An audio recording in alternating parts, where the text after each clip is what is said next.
Les premières édifications du mur datent de la période gallo-romaine du Haut-Empire. Et en fait, ils étaient dans le prolongement de la porte d'entrée de Toulouse. Pour les chalets, l'objectif de cette matinée, c'est déjà de partager un moment convivial entre les locataires et le personnel. On trouvait ça bien que les locataires puissent prendre conscience en fait, du lieu chargé d'histoire dans lequel ils vivent. L'idée, c'était aussi que ça leur permette de s'approprier un petit peu plus les lieux et puis de leur présenter ce qui est prévu à terme. C'est une grande fierté parce que ça aurait très bien pu être un promoteur privé qui remporte cet appel-là projet.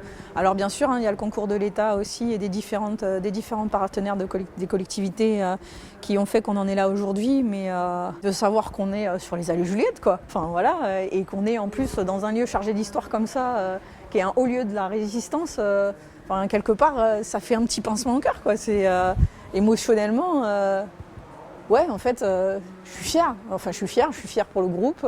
C'est génial aussi parce que ce projet, va y avoir une crèche. Il y a des logements seniors, il y a des logements familiaux. La fibre sociale qu'on a, c'est toute cette notion d'entraide, elle est là avec cette réalisation qui est vraiment intergénérationnelle.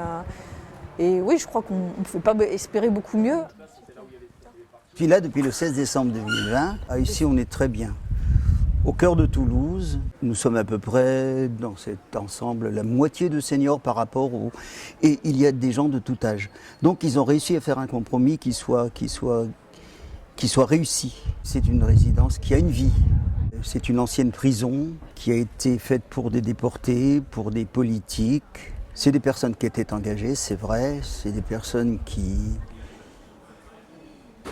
se sont bagarrées pour ce qu'on a aujourd'hui et ce qu'on est aujourd'hui surtout. Et je pense que ce lieu méritait d'être célébré en quelque sorte.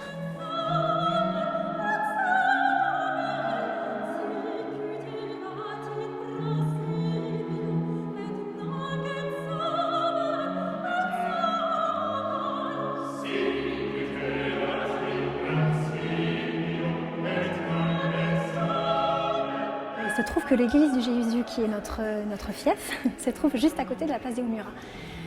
L'ensemble Antiphona travaille tout le temps à mettre en résonance des lieux, à mettre aussi à travailler sur l'acoustique des lieux, à travailler sur l'histoire des lieux et mettre ces programmes en relation avec ça.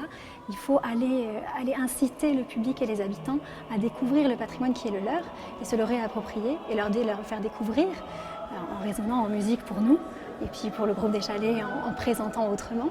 Donc effectivement, c'est une démarche qui est assez similaire.